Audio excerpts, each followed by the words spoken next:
Hi there, I'm Dave Dodds, and this is Fat Dave.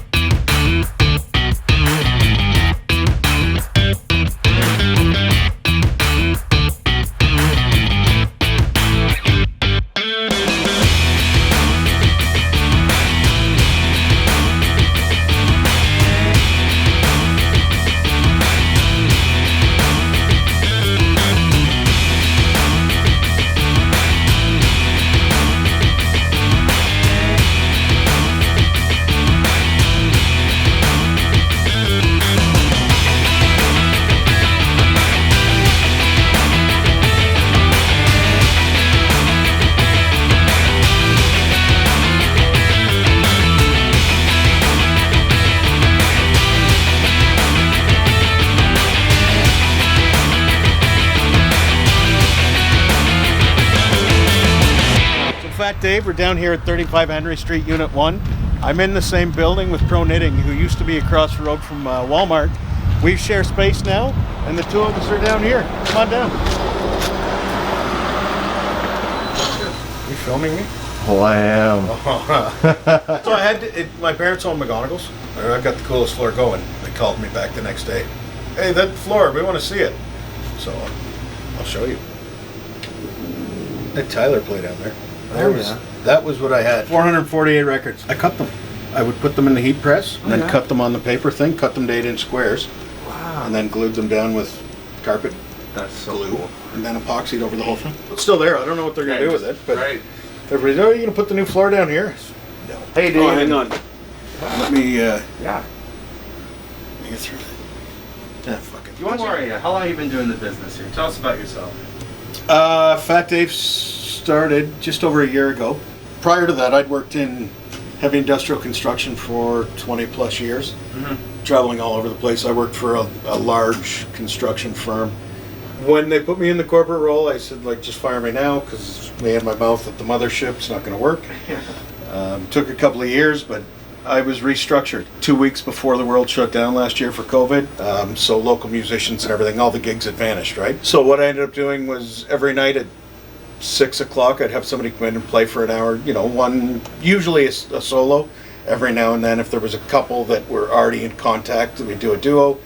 And it was an hour set, here's $50, that was all really, pub was shut down, so we didn't have any money coming in either. And then I streamed it live on Facebook. And then it got quite a following. There was, the intention was to keep music going a bit and help out the musicians. And it turned into something completely where I had people at home messaging, oh, we've been stuck at home for 2 months and, we look forward to the music every night. And so that was great. Made it to like 83 days in a row. Right. And then I thought, okay, I need to turn this off for a little while. I'm going to go home and have dinner with my family. But from that came up with this on-demand merch idea.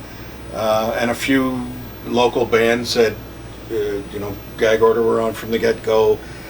Checkerboard Floors were on from the get-go. Corey Mercer, Joey Vinegar jumped in, apologized to whoever I'm forgetting. I know there's people in there I'm forgetting. Guys like Dave McCurry, the local artist. His stuff, he jumped on with his neighborhood logos. I'd been bugging Dave for years. Like, let's put these on shirts. And he goes, so finally I saw him for a beer. And I said, you ready? He said, yeah, okay, let's do it. Another artist, Cameron Mady. So there's, from that initial cluster of, hey, I've got this idea, let's do merch on demand. And I was doing vinyl cutting, HTV, and then I had Gina over at Minuteman was really helpful. She would print transfers for me. And then Balbier, who I'm now sharing space with upstairs, I went in with the intention of buying his heat press off him. He'd been telling me for years he was going to retire. And he said, no, I'm not retiring. I said, okay. And he said, but use my press. I said, okay, so sell me shirts. So that's how we've gone into I've been buying shirts off him since I started. So when his space sold, I said, why don't we find a place together? We're now sharing, a space, and it's working out really well for both of us, or at least in my mind, it's working out really well for both of us. So this is, in essence, a giant inkjet printer. So when that shirt goes in there, it'll just start So that one will be quick, 30 seconds. So what it does is for these dark ones, it puts a white layer down and then comes back and puts some color on top of it.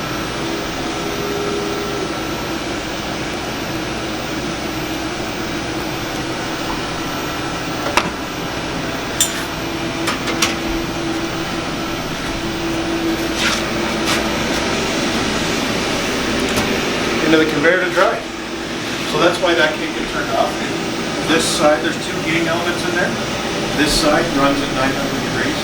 That side's at 500. And when I turn them off, I can't turn the fan and the belt and everything off until they get below 300. Or just, this will stop and it'll melt it. Oh wow. And that will stop. But you know what the pre-treatment machine is? Oh, Or does it just say pre-treat or I not? just saw pre-coating and I'm like, oh, whoa, what do they have to do with this? I'm just like, that's crazy. There's a pre-coating fluid. Yeah, so Yeah. the shirts go in like it's... I mean, I know a lot about, like, I'm a design guy too, Yep. right? So I know a little bit, but not that much. Right, so this one's already done. I'm not going to hit the button. That essentially goes like that. And then there's 4 nozzles in here. So if I was doing a normal front of the shirt like that one, I would hit this button, spray. This would be wet, come out, it would go in there to dry. Okay. And it seals it up. Okay. Yeah. So the pre-treat's just a... Yes, sir. Yeah. It's actually the flag of Brantford, the city of Brantford's flag. And nobody flies it, but that's it. The city flies it, but it's, Did I? I don't even so see it there's downtown. City Hall's got a bigger one than that. Okay. You know the little park behind Dairy Queen, across from the Legion, King George Road. Okay, yes, There's that yes. little park there. Yes, yes. Cockshot, I think, where the baseball park. Yeah, Cockshot Park. They've got one there, I believe. Oh, wow. Any of the bigger city parks that have flagpoles, they've got one of them. Hi. How are you? Good.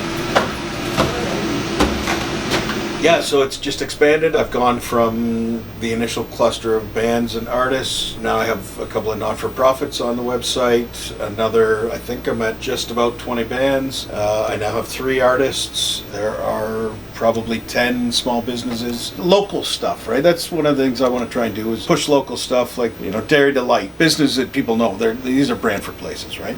So then it didn't take me long to realize that transfers in vinyl were good. People were sporting it, but that wasn't going to cut it long term, which is when I jumped into the DTG, the direct to garment printing, upgraded my machinery, and things are off to the races now. I also do printing for businesses that have 10, 12 people. They don't want 200 shirts or 100 shirts or 50 shirts. You know, they've got a couple of guys and they want some shirts. That's where direct to garment printing comes in, is to do short runs, you know, 1, 2, 3 shirts, no problem. Full color, a big fancy inkjet printer that's got stupid expensive ink in it, right? I also offer embroidery. I work with a fella in Paris, same type of thing. When I initially started with John, I said, are you okay with me sending 2 hats and, you know, instead of large minimum orders? And he said, yeah, it's fine. He throws them in between orders and things like that. So I'm able to offer that for people as well, where they don't need 50 of something. Like the fella that was here before you just come in, he's got shirts, he wants 3 shirts embroidered. He says there's going to be more coming. Okay, sure, we'll do that and see how it goes, right? So it's just a constant development, always something new. To me, it's exciting because I get to work with different people and it gives me a platform where I can do cool stuff in the community. Last year I did what was called Feedstival. In the tail end of the summer, things had opened up and you could do outdoor events for 100, so I did a fundraiser event at the Knights of Columbus Hall, had 6 different bands show up and played for the day, and all the money went to the food bank. You know, this year was different because everything was locked down. The first anniversary of the company was coming up. I couldn't do anything, so that's where I did the do whatever you want to my hair kind of thing, and, you know, was able to raise some more money for the food bank. It lets me do cool stuff, you know, and collaborate with other people,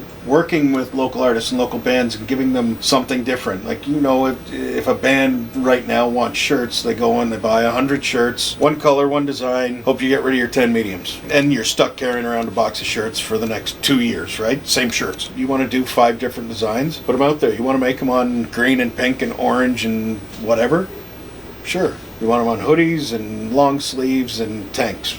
Whatever, right? Manny's put his stuff up on the site a couple of weeks ago, you know, and Manny's got tanks and hats and t-shirts. The options are there to do whatever. It's funny, I've got everything from, you know, Dave McCreary with the neighborhood art, to Gag Order with the, you know, the hardcore punk, to Peterborough Symphony Orchestra stuff's up on there. Really, my big things are no copyright. I get a lot of people, oh, can you make me this Bowie album cover on a t-shirt? I said, like, I can, but I won't. Oh, they're not going to come after you. But it's more, I'm working with a bunch of local artists that have their designs and their artwork. You know, if I ignore somebody else's copyright and intellectual property, regardless if it's one of the big guys, my credibility with the guys I work with day in and day out goes out the window, right? So the intention is build the relationships with the guys that I work with all the time and see where it goes.